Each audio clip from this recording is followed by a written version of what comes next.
agenda where it's at, beer.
Well, guys, welcome to the episode of Into the West Comics. My name is Frank.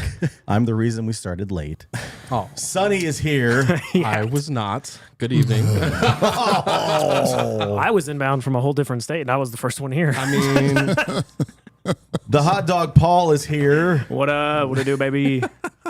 Hey, listen, you're on the back nine. What did they say? Back nine, the second half of life, whatever, the brand new 50-year-old. Yeah. Uncle nephew Shane is here. damn, I feel like that was kind of rude. Why you We missed your 50th. I don't know. You had like Shane-a-Palooza last week. We missed your whole was the celebration. Yeah, we love you. Happy birthday. I was supposed to bring a bottle of tequila for us to drink, but I forgot it. It's a. that's Listen, what happened. I'm still hungover from all that. I know a place that has tequila. Guys, I never get tired of this. We've affectionately called him the franchise. Oh, yeah. His former projects such as Last God were incredible. Also, his run with the Alien series of Marvel Comics. So sick. Currently on Action Comics, where he's, I don't know, just like a whole reinventing of Clark and Superman. It's been incredible. It's been a great run. And coming up this June, not to mention not one, but two James Bond series for Dynamite Comics. Yeah, don't leave that out. This is a busy guy. Put some respect on his name. Wow. Please welcome the new writer of The Incredible Hulk. Yes. Set to debut its first issue, June 21st, Mr. Phillip Kennedy Johnson. What it do? What it up? Good to see you. There it is. There it is. Can you hear us? Oh, no. You can hear me, right? Yeah. Yeah, we're got good. you. That was on our Okay, end. great. Good. What's going on, bud? No, same old thing. It's great to see you guys always. You as well. You as well. We're glad we were finally able to get you back on here. We were a little swamped for a few Yeah, weeks man. there. No, me too. It's a good timing too. But Hulk's about to come out. Yeah, Like bunch of stuff's been hidden. This is a good time to talk. Yeah, man. I'm stoked. So we mentioned Hulk, and I think that's what we want to. That's the elephant in the room, if you will. Yeah. So you came out here in what was that? November, October? I don't even remember. Yeah, it was like right before the end of the year, right? It was Something like end of that. last year. We went out to dinner with you, had a really good time. Really appreciate you making time for us. And you were only here Yeah, for a dude. little while. But you told us at dinner, you said, I've got happening. something coming. I can't tell you anything more than that, but I've got something coming, and I'll let you guys know as soon as I can. And it was something. It was the Incredible Hulk. So if you can, tell us a little bit about how that came together, what inspirations you have for the Incredible Hulk, and maybe preview the comic a little bit. All the things. Yeah. So I was around that time. I was just drowning in work, and I needed to find some bandwidth because I was getting like it was the time of the day. It was just not there. I was doing so much, and I was like, man, I've got to step away from something because I could feel the point coming at which I was not going to be doing my best work. Overload, yeah. And so I was like, I got to let go of something, and it was really, really hard. But I had already done 2 years of Alien and I'd told the 3 stories I really wanted to tell, like a trilogy of arcs. Mhm. I was really pleased where it left. It left off, kind of tying in some things from the beginning of the, like literally this, like page 2 of the first issue. We got to pay off some of that at the very end of the 3rd arc. I was like, this is probably a classy time to step away from Alien. Nice. Right. So it's like, yeah, I let go of it. It kind of hurt my heart. I love Alien, but it was the time to go. And I was like, yeah, I'm gonna have time to do stuff now. And then, like, I swear to God, it was like not even 2 weeks later. This great editor at Marvel that I've heard great things about forever, and I've been wanting to work with him forever. Reached out like, hey, sorry we didn't meet at we couldn't meet at this last convention. I was looking for you and you just left and blah blah blah. And he said, listen, would you want to do, I know it's a long shot, but would you want to do Incredible Hulk? Wow, what a conversation starter. Yeah, I was like, fuck, man. Like, I just let go of this other thing that I love because I need the time.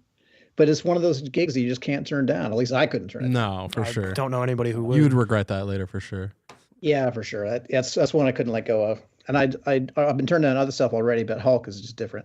I mean, for me, the story has always got to have, it can't just be like Michael Bay just like punching shits. Like, it can't just be spectacle, you know? I had trust in you already, but now there you go. Yeah, I was like, yeah, fair enough. It can't just be spectacle, right? Like, Right. there's got to be some kind of deeper meaning below all the genre stuff. It's got to be something that, like, it's got to mean something. For sure. There'll be some kind of subtext. And with Hulk can mean so many different things depending on what story you want to tell. It could be about just the whole concept of rage, or it can be like it's the origin. It was meant to be like a monster book, right? It's like kind of like a cross between Dr. Jekyll and Mr. Hyde and Frankenstein. There's all kinds of things in there you could mine from. But the thing, like the version of it that spoke most truly to me was like a story about addiction, kind of. Ooh, okay. And that's not something that I've struggled with. I've been blessed not to have substance abuse issues, but I know a lot of people who have had it. Right. And we all experience some level of being your own worst enemy, like being for the sure. thing that sabotages yourself. Absolutely. All the time. Ooh, okay. If only Absolutely. I could, get this under control. If I could fight this compulsion, my life would be so much better. Like, I would have success if only this version of myself wasn't always fucking it up. I like where this is going. Yeah. So instead of the Hulk being the thing where, like, let's say, like, I'm just a guy and somebody makes me super mad and then I become this other thing that kind of takes over. What if instead we approach it like addiction, where as soon as I'm about to have something great, like when I'm about to find the thing that I really want, or if I find a moment's peace, I'm about to find success or love, or I make a friend, then I kind of black out and this thing takes over. Ooh. And it just, this thing comes at me and just breaks it all down. Then I wake up like, what did I do last night? And everything's Right. broken. All I can do is just run, you know? So instead, Hulk has become this horror, especially after the events of the Donny Cates run that's been happening lately. It doesn't really rely on that arc. It doesn't really play on the Donny Cates stuff not very much, but it does it just refers to the fact that Hulk and Banner are not allies anymore. Right. Like, now they're because of what's recently happened. Now they're enemies, and Banner's just on the run from this monster movie type creature that is chasing him, like the thing from It Follows or from like the girl from The Ring. Oh, nice. It comes out at stalking him all the time. Oh, I like that. So Brings back the it's a scary legit aspect. monster book. Yeah. If there's going to be inspiration in Hulk history, if there's like a Hulk story that inspired this one, it's definitely Immortal Hulk. Okay, I like that. Yeah. That's good to hear. The Al Ewing take. He had this very like black science kind of take on the whole thing that I just love. It's like perfect. And the version that we're doing is more like a monster movie type take, where it's a little more in the like eldritch horror kind of a take, rather than the science like lab kind of aspect. It's more about like just the nature of monsters, like what it means to be a monster, what a monster is, and how you face it when you're one yourself. I think what we all really appreciate about your writing is that just what you said right there is you did it in your first run on Action Comics, first arc in Action Comics, and you're continuing to do it, and you do it with all of your stories, and the one we have firsthand experience with is talking to you about the inspiration for War World and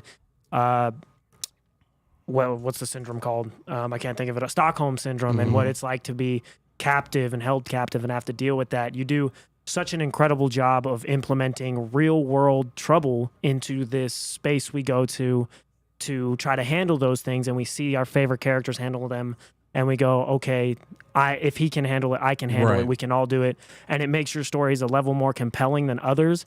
And I think that's like what carries your stuff for me specifically is, yes, it's a fun story. Yes, there's action. Yes, there's good art involved, which I'll get to in just a moment. But you put a level of heart into your story that I think carries it above the others, and especially with Action Comics, Bond, and everything. You're one of those writers now that even if I didn't know you and couldn't call you a friend, I'd be reading all your stuff, like Tom Taylor and Tom King and things of that nature. Now, I'll get off my soapbox for a moment and ask you, how did you guys get Nick Klein involved? Was it a you thing? Was it what Marvel wanted? And where does he factor in, and how do you guys collaborate on bringing the Hulk to life in your book? Will was all over it. Will wanted to use Nick on the book. He thought of Will. Excuse me. Will thought of Nick like right out of the gate. He was like, I was thinking Nick Klein for this. And I was like, that's sick. Cool. Well, that's a conversation we don't have to have then, because I'm good with that. If Nick can do it, man, that'd be fucking awesome. I've been reading him on Thor, and there's a story that he did a long time ago. I first saw Nick's work on a book called Viking: The Long Cold Fire. Ooh. From a long time ago. I don't even know if it's still in print. I got no idea. I think it's an image book, but I'm not sure. It's an oversized format. It's like really, really big. Mm-hmm. I don't think it's up here. I've got it in the house. I think it's down. It's so big it doesn't fit on the shelf. It's one of those. I've got it like down in the basement, I think. But is it good? And it's, you know what? It might be here. I'm just gonna look. Go for it. Go get it. But you still hear me? Okay. Yeah. You're good. Crap. Oh, there it is. Paid off. All right. So this is that book. Oh, dang. Oh, that's sick. Ivan Brandon and Nick Klein. And the art is just so dope. It's like he does a lot of mixed media. Mm-hmm. Ooh, I like that. That's so dynamic. Sometimes it's like traditional, like inks, digital color, blah blah blah.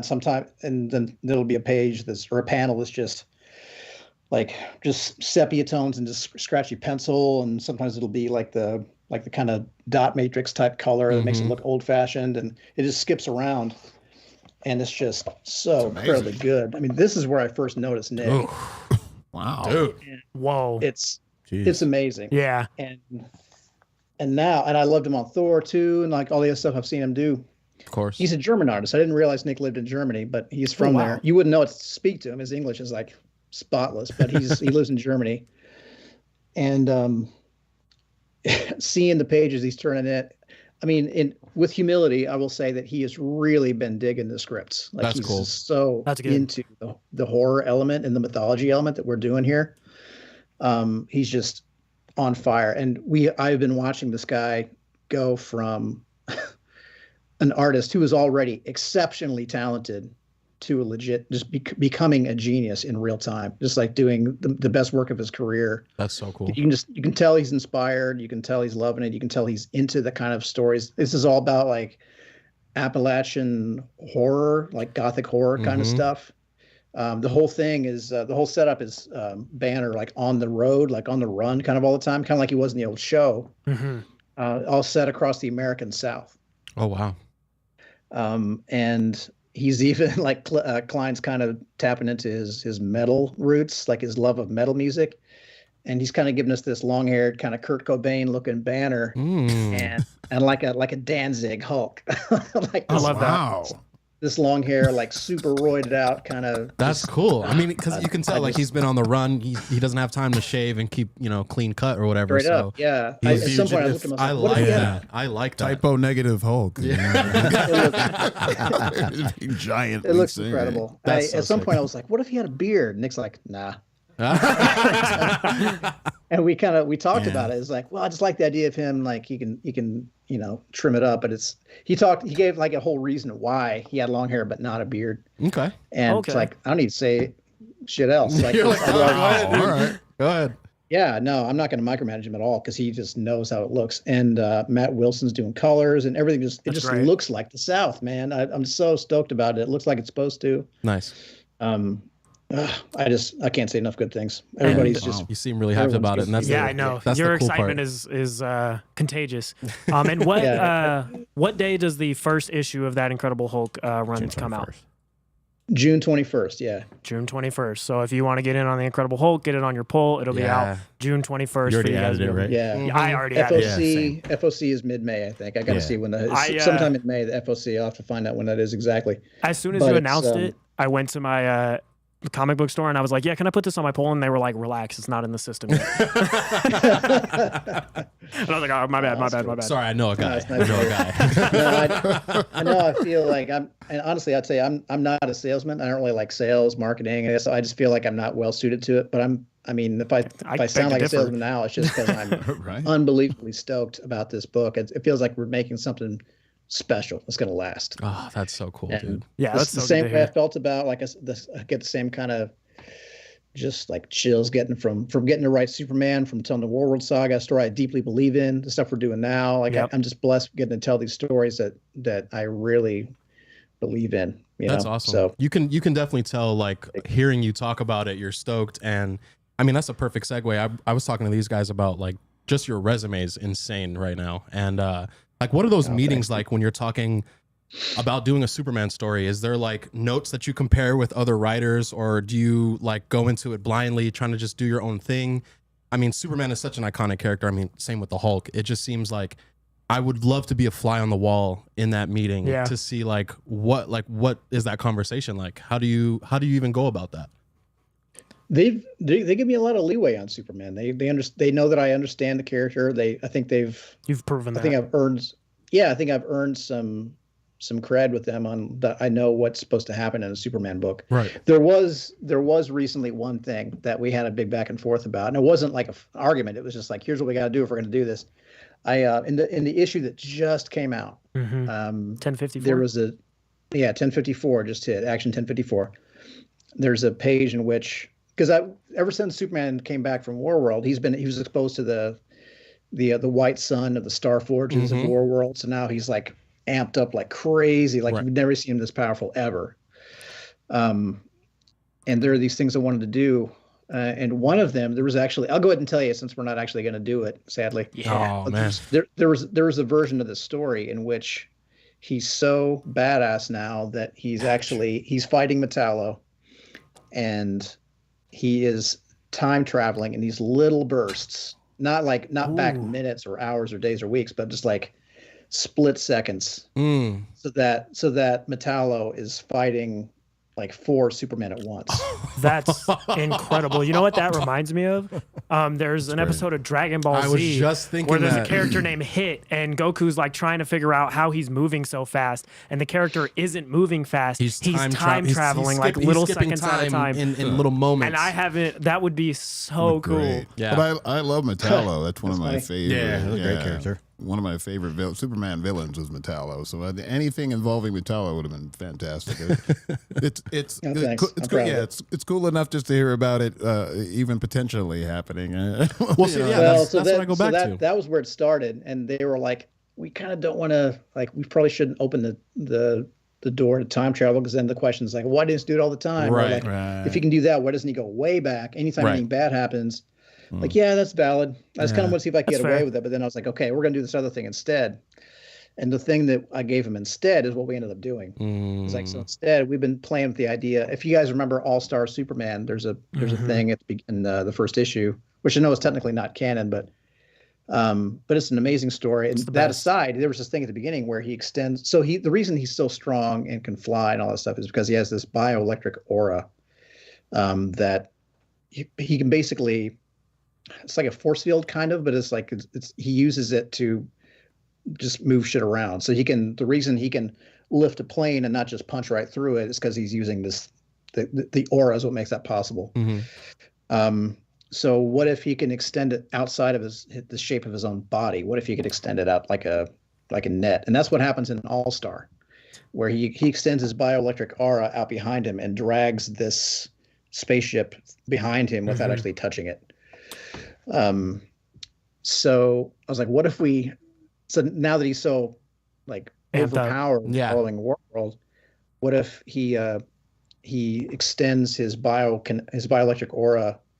He grows it out so he's in the center, like Superman's at the heart of this Superman shaped like giant, basically, that he is controlling, and he fights in the form of this shape, like he fights in the form of a Superman sized giant. And you know, that's what ended up being on the page in 1054.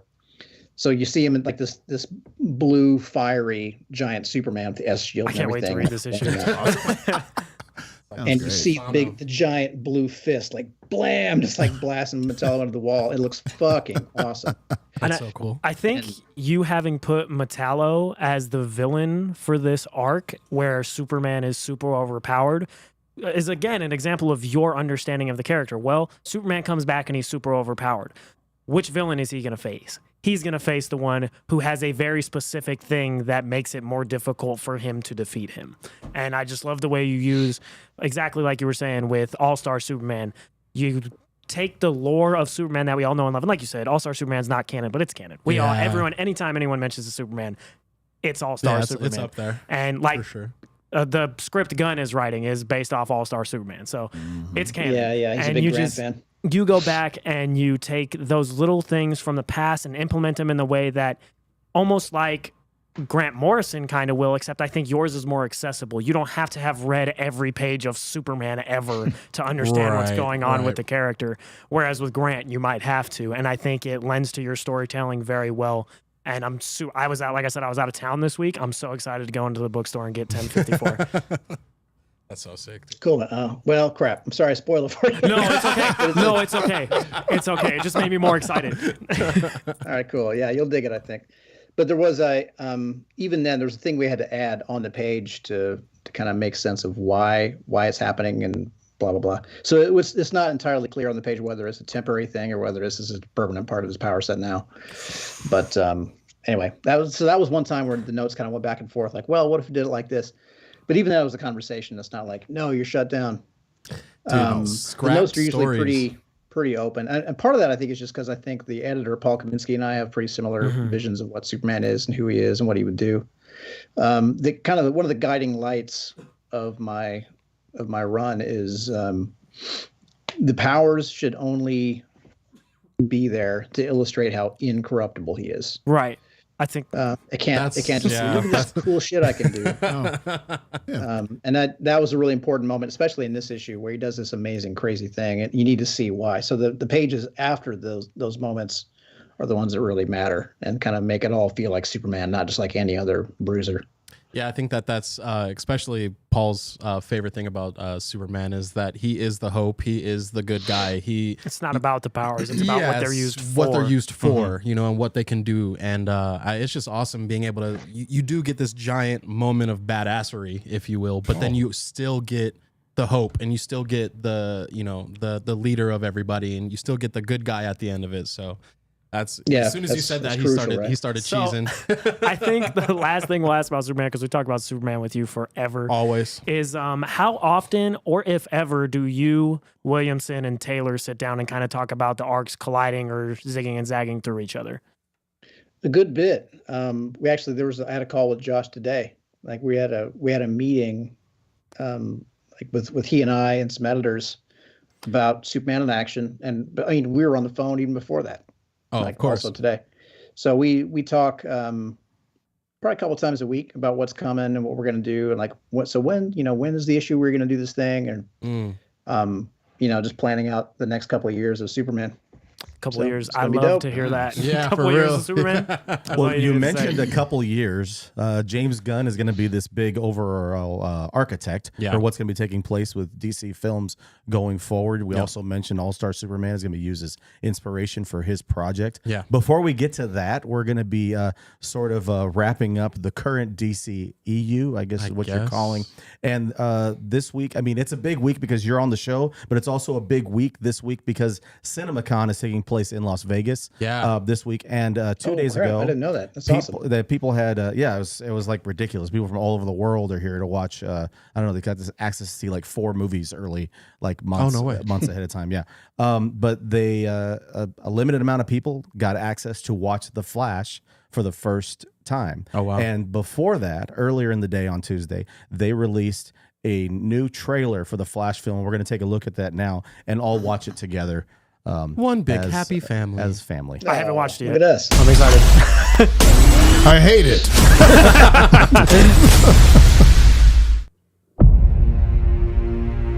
I lost my parents.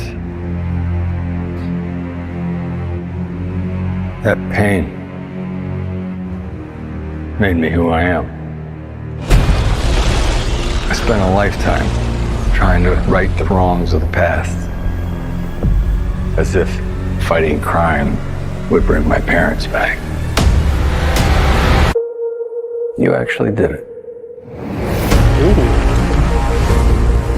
I can't imagine what you've been through. I love you, Monkey. You lost both parents in one day.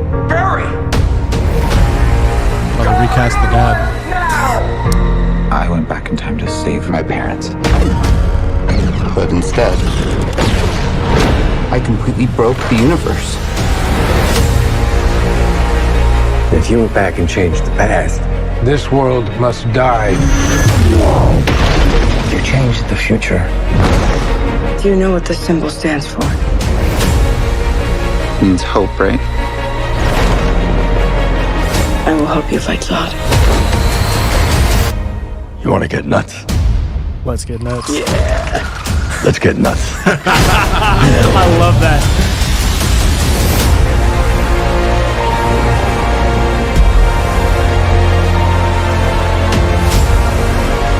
I have to undo what I did. These scars we have make us who we are. I'm not meant to go back and fix them. Don't let your tragedy define you. What did you do?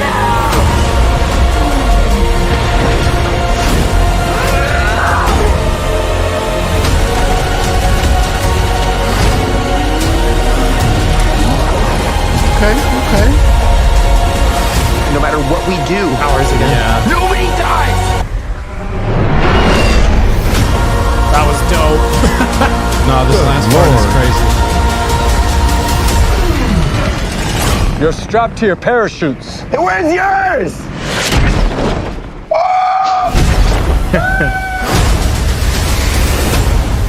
I mean, That looks pretty sick.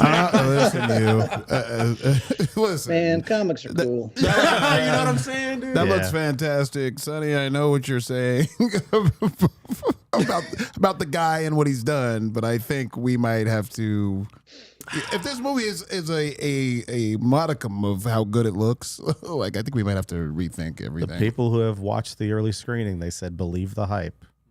It's they said Man. it's ridiculous. It looked really Shane, cool. are you referring to the fact that Ezra Miller's actually like Reverse Flash in real life? I was saying that without saying that. Thank you, PKJ. He did plead not guilty to liquor theft. Oh, okay. Let's see. We should give the benefit of the doubt. Yeah, let's see what happens. That's all. As long as we can see what happens. What do you think about how this movie looks so far? God. Well, they cracked the code. So how are we going to sell a Flash movie? By making it a Batman movie. Yeah.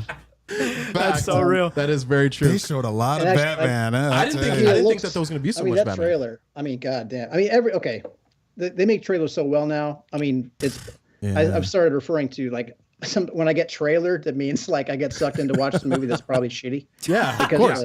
Because the trailer looks so good. Yeah. They did a good job. But it looks, I mean, amazing, right? Yeah. Like I'm so stoked to see Keaton in the role again. I'm stoked to see this new take on all the, like, it's cool to see Michael Shannon in the role of Zod again. I hated they kill Zod, and I'm glad to see him again. Yeah. I've got all kinds of questions. I mean, on a personal note, I'm really stoked because there's a frame of that at the very end, that little tag at the end that's like right out of a book I wrote. Oh, And really? I mean, Nice. I don't mean necessarily that they read it, but it's still cool Yeah. to see it. It was like just exactly as it was drawn. Basically, there was my first ever. Well, not my first. I guess technically I'd already done this Aquaman story that had not yet been printed when I wrote this. But there was when I did the DC Writers Workshop, and when they put out the anthology at the end of the workshop, they paired all of us up with someone from the Artist Workshop, and we did these short stories. And they paired me up with Amon K. Nwalpan, who's gone on to do amazing crap at DC, just an incredible artist who had just come out of the Artist Workshop, and they gave me the Batman story. So page 1 of that anthology was that last image that you just saw, Batman. I did a story called Batman: Leap of Faith. It's like a 10-page in which the whole thing is the whole story takes place in free fall. Oh, that's dope. So page 1 is Batman with like a mask on so he can breathe, like just sailing out of the Batwing, looking exactly like that thing you just saw. Oh, that's cool. So that was really cool to see that on the screen with Michael Keaton in the role and everything. That's pretty dope. Cool. That is really cool. I think you should get used to it because we're gonna get. There's no way we don't get some War World stuff from James Gunn somewhere down the line. For sure. No way we don't. I hope so. That would be cool. I know that the War World thing, the Justice League War World that we're about to see, that was written before the War World saga actually came out. So I don't think we're going to see any influence from War World saga in the Justice League animated thing. But I also think that James Gunn's going to be around a while, kind of steering things around, and I'm hopeful that War World pays dividends down the road as far as seeing aspects of that come out. I hope you get a phone call like, so what should I do? God, I've got so many pages of notes. I'd love to here's the different tribes of Warzoons that you got on war. The guy's gonna be like, okay, that's more than I need. But I got a question for y'all. Yes. Anything. Is Kim, and I'm really asking, is Kim Basinger in this movie? Because when you saw the room with the different bat suits, that was a blonde. Yeah, well, who was that? Yeah. It appeared to be a blonde woman looking into that room. You think that's Vicky Vale? I hope so. I hope so. That would be great. Kind of cool, right? That would be interesting. That would be fantastic. I'd love to see that. Yeah. Because I've been hearing, I mean, I'm the one out of all these guys. Like, I read deep into whatever weird spoiler tinfoil hat stuff that's going on. I like to see what's going on. But I've been hearing that it might not only be Keaton that we see. There might be Clooney or someone else of the nature. So. Probably not Kilmer because. Okay, never know. Never know. But it would be interesting to see. I think, like you said, they're selling this Flash movie to make it successful after all of the drama that's been going on as it's kind of a Batman movie. You know what I mean? Have you guys ever seen Birdman? Yeah. Oh, yeah. It's really God, that movie's incredible. It's so good, dude. It's so interesting to see Keaton come back to this role, and having watched that movie, and seeing like he probably literally lived what he experienced in that movie, for sure. And he finally got to a place where he kind of is at the end of the movie, where he's like, "Who cares? Yeah, I'm gonna make what I love and what I'm passionate." You want to go about. nuts? Let's and go this nuts. That line, that was like of all the lines in that film to see. God, for sure. Yeah, they knew what they were doing. Yeah. Oh, for sure. That won Best Picture. They won Best Picture, right? Birdman did. I'm sure it did. I think he got Best Actor. I don't know if it won Best Picture. It might have won Best Picture. God, it might have. It was incredible. Maybe a double dip. Yeah. Oh wow, that's crazy. Next week is kind of an unofficial holiday. It's May the 4th. And you know that we're just like you. I mean, we know you're a Star Wars guy. You like all things Star Wars. I wanted to see what your thoughts are on some of these announcements for Star Wars recently. Or are you up to date on Mando? Have you been driving around listening to a lot of Lizzo? Any of those things? No, he going has on.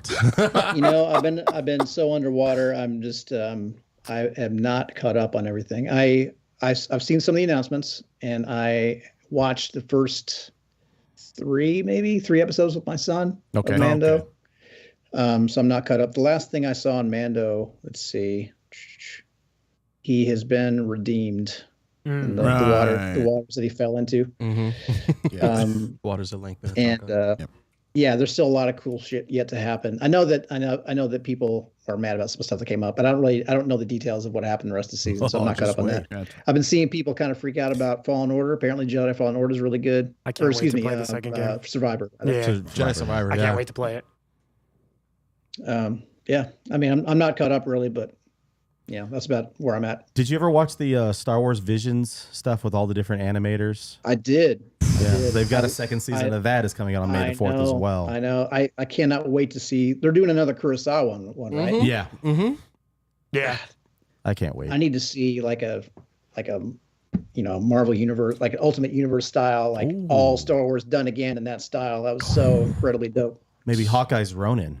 Oh, that would be dope. That would be really cool. That'd be pretty cool. That would be really cool. Exactly. Well, we're just spitting ideas left and right. Yeah, which makes me want to know if you have what future projects do you got coming up? When you anything that coming down the pike, or are you just that you're allowed to say? That you're allowed to say, or you just specifically, gonna any more Superman ring? That is. Yeah, Superman. Yeah, Superman. Oh, dude. All right. You can have it. Brownie points. We're friends. You're like, dude, he said I'll send it to you. No, what you have is my respect. Thank you so much. That's worth it all. What was I saying here? Yeah, so I've got so Green Lantern's coming up. And so I'm getting ready for that. It's the backups are already coming out. Well, no, I guess not. Sorry, what month is it? No, that's a busy man right there. No, but Green Lantern 1 is about to hit. That's primarily Hal Jordan. That's with a Hal Jordan lead story, and then there's a John Stewart story, but the fact that tease up the John Stewart series coming out in September. Beautiful. So that's really fun. The artist Montos is crushing it. It's doing really beautiful work, and as much as the story itself, what I love is the contrast. Like the contrast between those two stories is pretty stark. Like the Hal Jordan one is Jeremy's doing, like they knew exactly what they were doing, asking Jeremy to write it because he just gets it. He gets Hal Jordan is like this really fun, kind of like reckless fighter pilot kind of dude, and the story just reads that way. It feels like a Hal Jordan book. And the John Stewart book is a different kind of thing. I got a take on John Stewart that's different than ones that you've seen. Very often you'll see kind of a like a military shorthand kind of version of John. For sure. Where it's like, well, he's the ex-Marine, so I'm going to talk like a Marine all the time, as imagined by civilians. And it's just kind of feels kind of fakey and one-dimensional to me sometimes. Not always, but I just have a different view of John. To me, John is the guy that always should have been in Green Lantern. Like Hal Jordan was the dark horse pick that ended up becoming the GOAT. But he was like very reckless and kind of dangerous, and everyone's like, "What are you doing picking this guy? He's not worth it." Mm-hmm. And then he kind of pulls it out and saves the day. But John Stewart is like the obvious Green Lantern, like the great warrior, the great leader of soldiers, the great tactician, the architect. He's just everything you'd want in a Green Lantern. He's got this larger than life mythos to him. To me, I mean, he's like just this Lancelot can never go down kind of warrior. And to me, he seems like just the perfect vehicle through which to kind of show what I always wanted the Green Lanterns to be, kind of like this, like the Jedi of the DC universe. Yeah. These guys can just do anything, you know? So to me, that's John. So it's a very different kind of feel. So you get the Hal Jordan, like crazy test pilot kind of thing, very much in the style, like the trailer we just watched, like super fun and flashy and cool one-liners. And then you see this other thing with like mythology kind of a story. Yeah. So you're going to dig it. So that's the Green Lanterns. I'm really excited about that. Excited about John as a character. I'm still doing the James Bond series, which is it just hit. First issue hit a couple of weeks ago, I think, or last week. And that is a 6-issue parter as well, 6-issue story called 007 for King and Country, like a legit like spycraft espionage kind of story. Right. Let's see. The books that are already coming out. Hulk's about to hit. And that's for those who don't know what to expect. I was like, one of the things I pushed for was to get the full title, like The Incredible Hulk. Oh, I love that. Not Hulk, subtitle or, I wanted to see like as like a statement, like this is the real book. Right. You know? And this is the thing you're most excited about? You put Hulk, like excited, like you sound more excited about this whole project more than, man, I've never, you know what I mean? You sound very excited about it. I am, man. I'm stoked. Anytime he starts talking about it, he starts smiling. Yeah, man. I'm like, lights up. It's going to be so great. Dope, dude. I can't wait for you to see it. I mean, Nick, I wish I could show you the art. Nick is doing the best work of his career. It looks like beautiful and gross at the same time, like scary, like haunting scary. I just love it. You're gonna send us any pictures like you did with Alien? Oh my god, yeah. Some reference pictures. Kind of crazy. Some nightmare fuel for us, Phil. Yeah, I'm sorry about that. That was great. Don't be sorry. It was great. Yeah, I mean, I'm not. I mean, nothing's ever gonna. People have been asking me whether I'm going to give up Superman to write Hulk, and the answer is a resounding no. Good. Like I will never. Like eventually they will. Eventually they'll force me off Superman because that's, I guess, just happens. Like they just move creative teams around. But they know that when that happens, it's going to be like a knife fight because I don't want to give up Superman ever. Sure. So Superman and Hulk, I'm extremely excited about those. But I don't want to shortchange my other books because I have stories I care about deeply in each one of those. Of course. And there is also a creator-owned book that I'm putting together. Oh, that was one of our questions. That was one of the questions. Yeah. It's taken too long because I'm so busy, but we're going to do it. It should be out. I mean, everything's still coming together, but if I had to guess, I would say by the end of the year, it'll be coming out. And it's like inspired by stories like Breaking Bad and Nightcrawler, the film Nightcrawler. Oh no, bro. Oh, bro. Oh boy. So excited about that one. Yeah, that's all me right there. Sign me up, dude. Sign me up. We'll get off live and start talking a little bit of something. I'm very interested. No, we will. Wow. That sounds good. All right. So Okay. Now I'm stoked. Well, listen, you have so many like tentpole franchises that you're either taking over or you've taken over in the past, right? Is there a team book that you would like to do somewhere down the road? I mean, I mentioned it to you first. I think the first time you were here, I said something about Justice League, and I said, I appreciate everybody that's done Justice League, but I would love to see your take on like a Justice League title, even like X-Force or X-Men Red or something. I mean, I don't know. You tell me. X-Force would be dope. Justice League would be super fun. I mean, everyone knows I love mythology, and like those guys are the pantheon, right? Yeah, sure. That's a difference that I feel like a big difference between Marvel books and DC books, and just in general, is that like Marvel is kind of the heroes outside your door kind of thing. It's like everyone's kind of flawed and cool because they're flawed, like interesting because they're flawed. Mm-hmm. Like where Spider-Man is the perfect example, where in every story, Spider-Man wins, but Peter Parker loses somehow. Mm-hmm. Like it's all like it's very complicated kind of stories. And DC is mythology. DC is the pantheon of gods among us. Yeah. And those stories have this weight to them that's just different. So when I'm writing Marvel, I'm trying to find ways to make them feel real. And DC, I'm trying to make it feel like, inspirational in some way, in a way that makes it feel like you're part of this grand tradition, like this big, heavy thing. Right. Like Kingdom Come stuff, like the perfect example of Kingdom Come was these gods exactly, among us type. Dude. Yeah, right. Yeah. When I first read Kingdom Come, that was one of the books. Right when I was first getting back into comics after some time away, I read Kingdom Come. I was like, "What the fuck is this? This is incredible." Yeah, like, oh my God, so dude. good. It was crazy. Man. I agree. Yeah, and so so Justice League would be a great one. Batman and the Outsiders would be really cool. That would be dope. I mean, I love that. I have those old books, and I love seeing like Batman kind of giving the Justice League the finger, like I got my own team, and there's like it's all these. It's kind of like this in the shadows kind of team. I just that'd be really fun. I actually, when I got the call to do Hulk, the thing that I was going to reach out to Will Moss about was this pitch, and I'm just going to go ahead and say it because like, what are they going to do? But what I was going to sell them was a World War II era book, like a Inglorious Bastards, kind of like Nazi hit squad. Oh yes. Like, using Marvel characters, it was going to be like. I was going to say who's on that roster? Yeah. I had a World War. It was going to be centered. It was going to be built around a World War II era Ghost Rider. Like on a Steve McQueen old school bike, bro. Because I was just saying like Midnight Suns would be my jam. Like if you could, yeah, exactly. So like it was going to be him. It was going to be like a The Crow kind of setup where these like this crazy like Black Science Nazi squad like kills this dude. And then he comes back from the grave and becomes like the spirit of vengeance.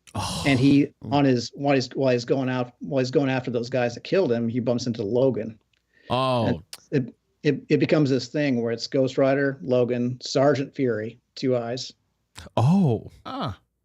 Peggy Carter, of course, and teenage psycho Bucky, like teenage Bucky.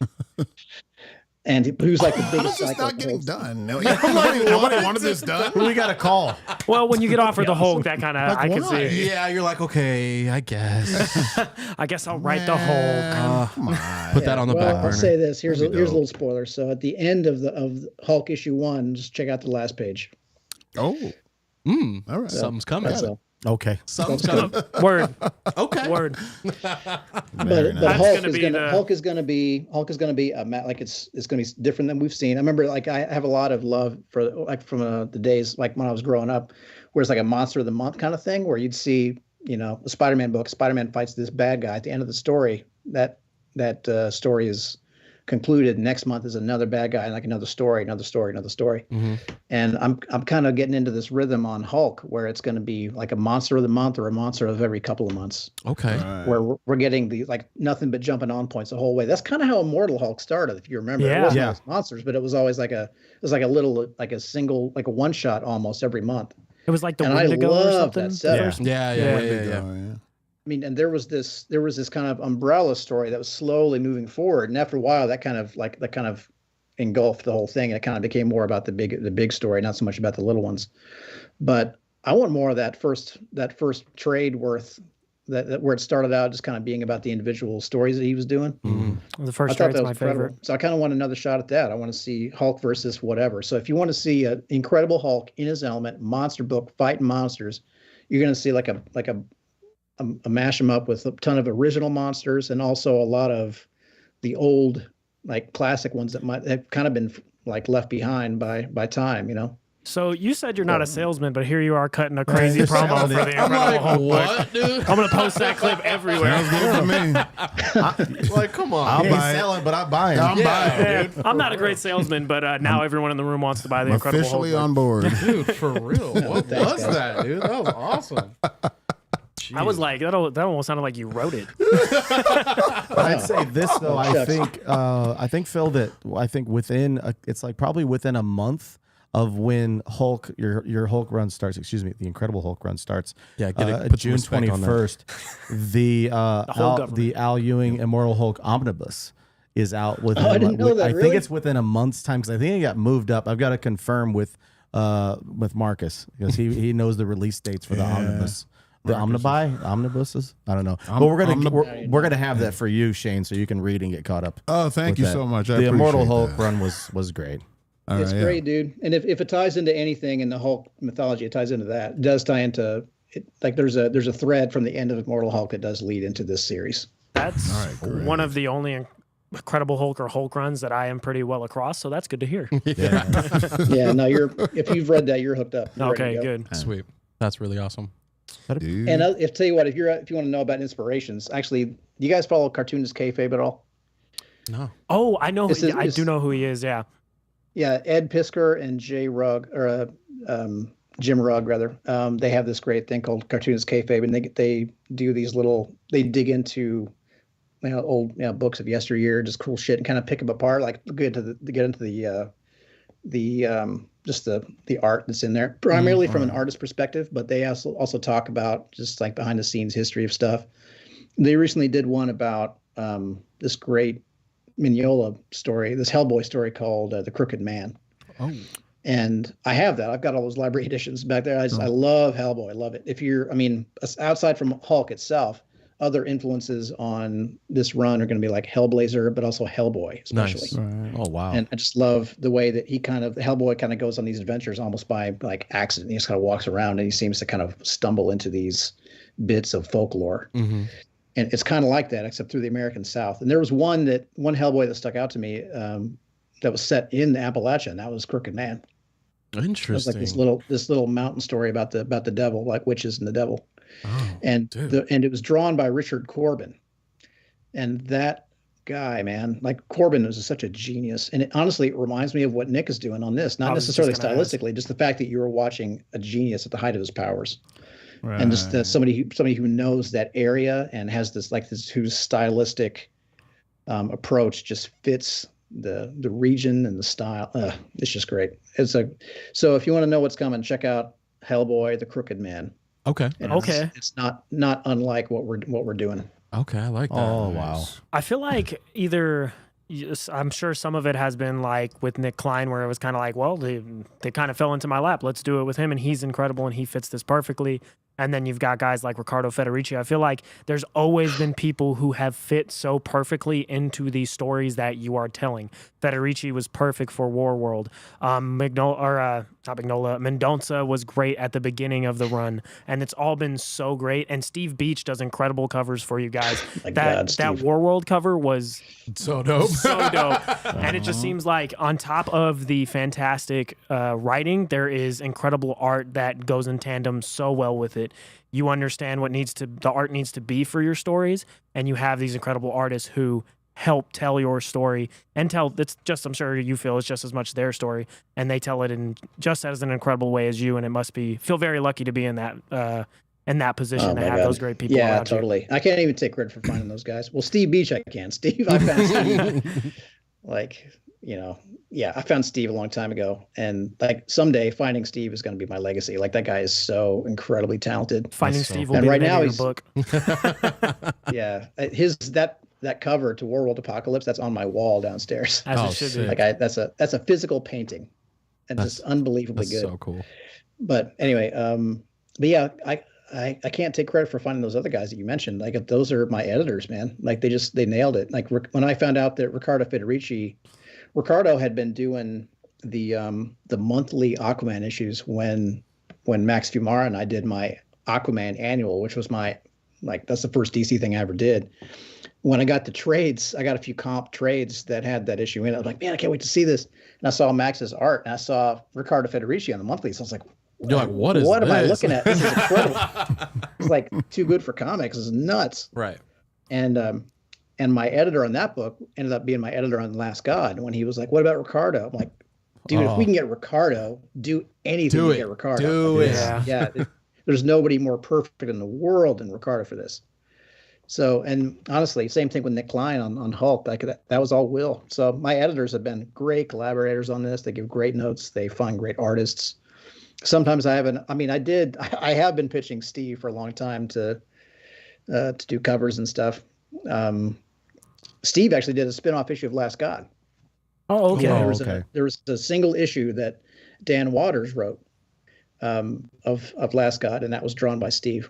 And since then, I've been pushing Steve like crazy. Whenever I'm working with anybody, I always I put Steve in front of him. That's how he gets work. That's right. He doesn't chase stuff down. I've never seen. He hates the internet. He hates talking to people. He doesn't go to conventions. He just sits in his house and draws. That's all he ever wants to do. Done. I've never seen a Steve Beach drawing that didn't make my jaw drop. Like it's always incredible. Pretty incredible. He did. I think you talked about it last time. Like it was a Red Sonja cover or something or other that he had did done my for short you. story. Yeah, that's what it was.